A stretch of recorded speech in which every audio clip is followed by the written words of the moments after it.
Hello students, स्वागत है आप सभी का वोल्केनो आईएएस के इस प्लेटफॉर्म पे। स्टूडेंट्स, ये हमारा डेली क्विज का डिस्कशन वीडियो है जिसके अंदर हम आपका जो डेली क्विज के जो क्वेश्चंस देते हैं टारगेट 2023 को देखते हुए उन क्वेश्चंस का यहाँ पे आपके लिए प्रैक्टिस की जाती है। उनसे रिलेटेड जो इम्पोर्टेंट इन्फॉर्मेशन है उससे उनका डिस्कशन किया जाता है। तो स्टूडेंट्स, आज का जो डिस्कशन वीडियो है उसे हम स्टार्ट करें उससे पहले अगर हम बात करें स्टूडेंट्स, आपका जो 2023 का जो एग्ज़ाम है उसके लिए ज़्यादा समय नहीं बचा है। इसलिए 2023 के एग्ज़ाम को अच्छे से डेडिकेटेड वे में अगर आपको क्लियर करना है तो उसके लिए अच्छे से हार्डवर्क आपको स्टार्ट करना होगा। डेली प्रीलिम्स बेस के जो क्वेश्चंस हैं उनकी प्रैक्टिस कीजिए।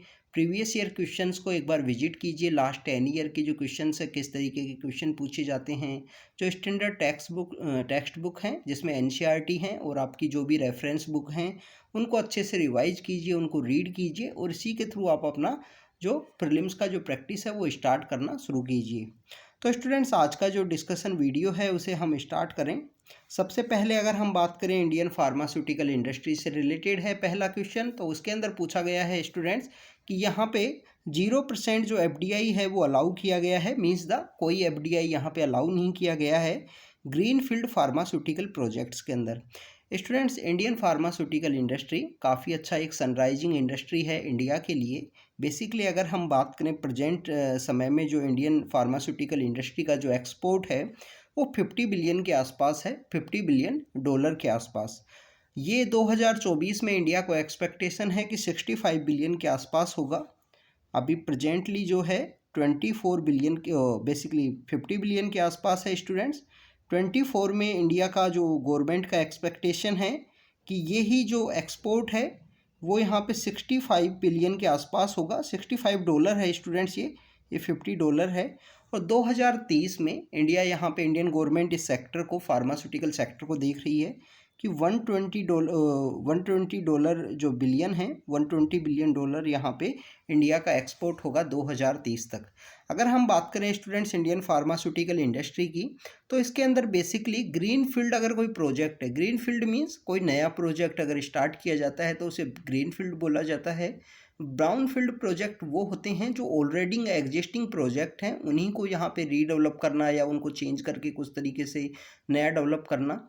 तो जो ग्रीन फील्ड प्रोजेक्ट हैं उनके अंदर 100% एफडीआई अलाउ की गई है। ग्रीन फील्ड के अंदर 100% अलाउ की गई है।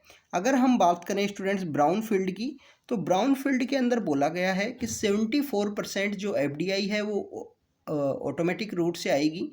रेस्ट जो एफडीआई है 100% कवर करने के लिए जो 26% है वहाँ पे गवर्नमेंट का जो अप्रूवल है वो ज़रूरी है। तो बेसिकली ये एफडीआई से रिलेटेड था कि फॉरेन डायरेक्ट इन्वेस्टमेंट इन दोनों सेक्टर्स में green field and brown field के अंदर अलाउ किया गया है। 100% अलाउ है ऑटोमेटिक रूट के थ्रू। यहाँ पे बेसिकली हम बात करें ग्रीन फील्ड में, और जो ब्राउन फील्ड है उनके अंदर 74% ऑटोमेटिकली अलाउ है। रेस्ट डिपेंड करता है गवर्नमेंट का अप्रूवल के ऊपर। अगर हम बात करें इंडिया का यहाँ पे जो रैंक की जो फार्मास्यूटिकल इंडस्ट्री है उसके अंदर प्रोडक्शन वाइज अगर हम इंडिया का रैंकिंग करें बाय वॉल्यूम, तो बाय वॉल्यूम इंडिया की रैंकिंग यहाँ पे 3rd है। अगर बाय वैल्यू करें तो इंडिया की जो रैंकिंग है वो 14 है। स्टूडेंट्स, इंडिया फार्मास्यूटिकल इंडस्ट्री के अंदर काफ़ी अच्छा वर्क कर रहा है। बेसिकली इंडिया की जो फार्मास्यूटिकल जो प्रोडक्ट्स हैं, वैक्सीन हैं, जेनरिक मेडिसिन हैं, ये सब मैक्सिमम जो सप्लाई होती हैं जो डेवलपिंग कंट्री हैं, जो लोअर इनकम कंट्री हैं, लाइक द जो अफ्रीकन कॉन्टिनेंट है, तो ऐसे कुछ एरियाज़ वहाँ पे इंडिया का जो फार्मास्यूटिकल इंडस्ट्री है उसका जो एक्सपोर्ट का डेस्टिनेशन है, तो इंडिया का एक्सपोर्ट भी यहाँ से रेज होगा, उससे रिलेटेड है। अभी रिसेंटली इंडियन फार्मास्यूटिकल इंडस्ट्री के ऊपर कुछ क्वेश्चंस जो रेज होने लगे हैं कुछ अनएथिकल प्रैक्टिस की वजह से, जो हमको रिसेंटली देखने को मिलते हैं, जिसमें कि जो कप सिरप का जो इंसिडेंट है, जैसे गैम्बिया के अंदर जो देखने को मिला, उज्बेकिस्तान के अंदर जो देखने को मिला, तो ये इंडियन फार्मास्यूटिकल इंडस्ट्री के ऊपर कुछ यहाँ पे क्वेश्चंस यहाँ पे रेज होते हैं। इसके अलावा स्टूडेंट्स अगर हम बात करें इंडियन फार्मास्यूटिकल इंडस्ट्री की, तो वर्ल्ड में जो 20% जेनरिक दवाई बनाई जाती हैं वो इंडिया के अंदर ही बनाई जाती हैं। मींस वर्ल्ड के अंदर जितनी भी बनाई जाती हैं उसका जो 20% है वो इंडिया से प्रोड्यूस होता है। इसके अलावा इंडियन गवर्नमेंट ने इस सेक्टर को प्रमोट करने के लिए PLI जो स्कीम है, प्रोडक्शन लिंक इंसेंटिव स्कीम है, उसके अंदर इसको डाला है। उसका मीन्स ये है कि इंडियन गवर्नमेंट के द्वारा इसका जो प्रोडक्शन है उसको यहाँ पे इंक्रीज करना इंडियन गवर्नमेंट का एक यहाँ पे विजन है, एम है। तो स्टूडेंट्स ये बेसिकली आप देखिए कि दोनों जो स्टेटमेंट हैं वो यहाँ पे इनकरेक्ट हैं। इस वजह से यहाँ पे जो आंसर होगा वो होगा डी आंसर, क्योंकि बाई वॉल्यूम इंडिया की जो रैंक है वो है 3rd और बाई वैल्यू है 14। स्टूडेंट्स अगर हम बात करें नेक्स्ट टॉपिक की, नेक्स्ट टॉपिक में पूछा गया है कि भारत की कौन सी क्वीन है जिसको यहाँ पे द फिलोसफर क्वीन के रूप से जाना जाता है। तो बेसिकली हमने इस क्वेश्चन को कुछ दिन पहले जो हमारा करंट अफेयर का जो टॉपिक होते हैं उसके अंदर भी डिस्कस किया था। स्टूडेंट्स रजिया सुल्तान की अगर हम बात करें, रजिया सुल्तान दिल्ली सल्तनत के समय रूल किया करते थे। स्लेव डायनेस्टी या ममलूक डायनेस्टी है उस समय में। इल्तुतमिश की ये बेटी थी। इन्होंने 1236 से लेकर 1236 से लेकर 1240 का जो समय है उस समय में रूल किया था। बट पहली बार दिल्ली सल्तनत के समय में कोई महिला का दिल्ली की गद्दी के ऊपर काबिज होना, इन्हीं के जो बेसिकली हम बात करें कि जो कोर्ट के जो लोग थे या रॉयल जो पीपल्स तो हुआ करते थे उनको पसंद नहीं आया। उन्होंने इनके खिलाफ कॉन्स्पिरेसी की और काफ़ी सारे के बाद में 1240 में इनको पकड़ लिया जाता है और बाद में इनकी जो डेथ हो जाती है। अगर हम बात करें रानी रुद्रमा देवी, इनके बारे में भी हमने रिसेंटली डिस्कस किया है। काकतीय डायनेस्टी से बिलोंग करती हैं। काकतीय डायनेस्टी की काफ़ी इंपॉर्टेंट क्वीन हैं आफ्टर द रजिया सुल्तान। अगर हम क्रोनोलॉजी के पॉइंट ऑफ व्यू से देखें तो इनका जो समय है वो है 1265 से लेकर 1290 के आसपास का जो समय है उसके अंदर ये रूल करती हैं रानी रुद्रमा देवी। अब आता है कि रानी लक्ष्मीबाई तो 1857 की जो रिवोल्ट है उसके अंदर काफ़ी इंपॉर्टेंट रोल प्ले किया। और इस क्वेश्चन का जो राइट आंसर है वो है Ahilyabai Holkar.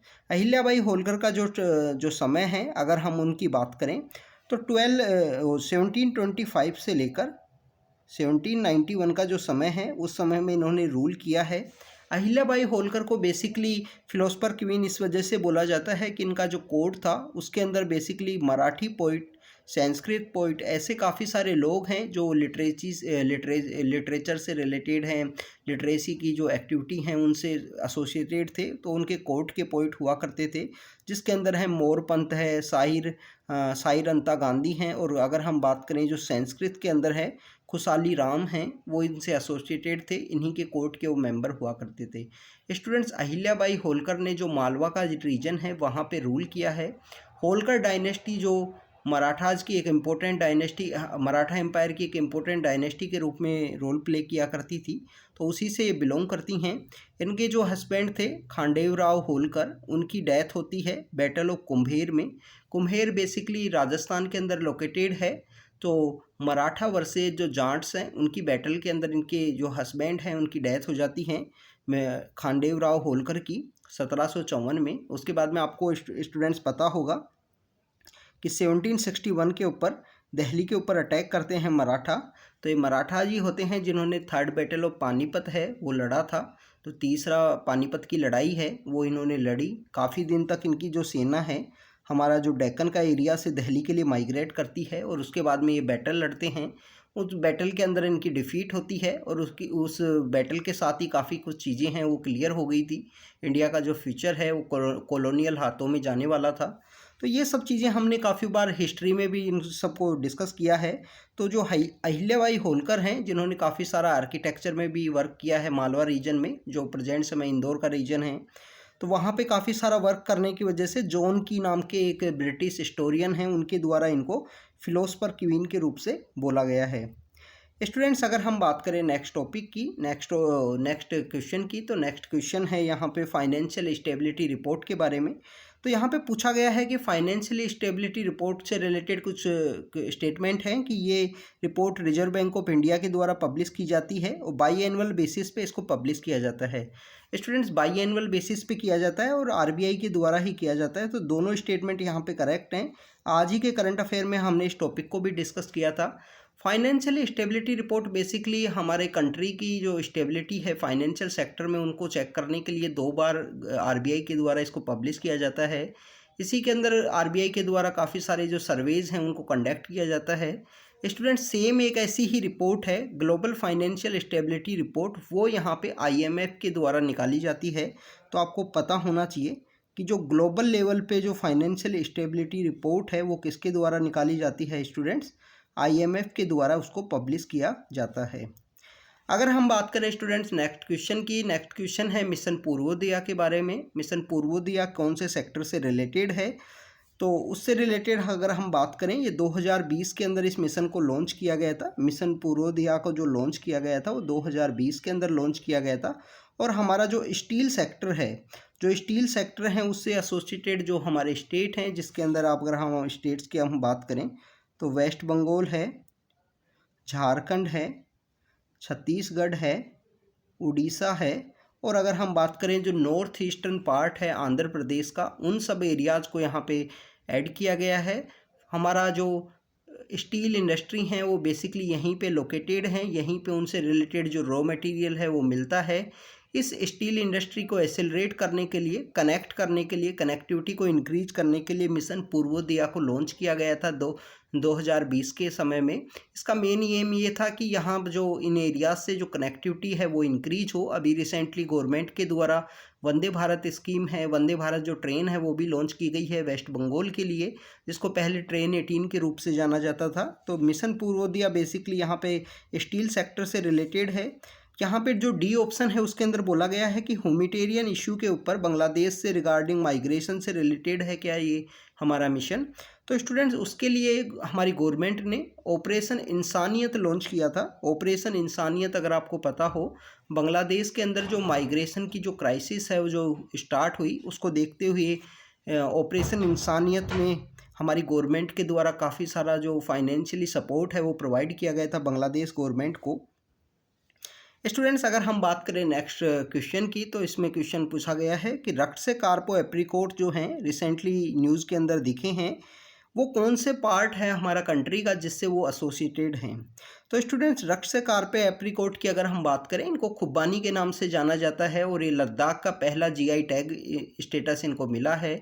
One district one product हमारा एक स्कीम लॉन्च किया गया था हमारे कंट्री में कोविड-19 के समय, जब हमारे ऑनरेबल प्राइम मिनिस्टर ने एक जो मिशन है वो लॉन्च किया। मिशन का जो नेम था आप देखिए, मिशन का नेम था कि आत्मनिर्भर भारत, सेल्फ, यहाँ पे सेल्फ सफिशेंट, हमको सेल्फ सफिशिएंसी को अचीव करना है।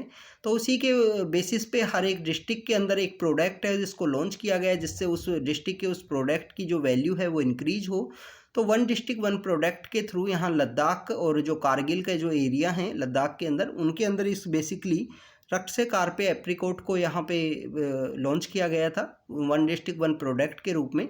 और रक्त से कार्पो एप्रिकॉट है उसको अभी recently first GI tag, Ladakh का पहला जीआई टैग का जो स्टेटस है वो मिला है।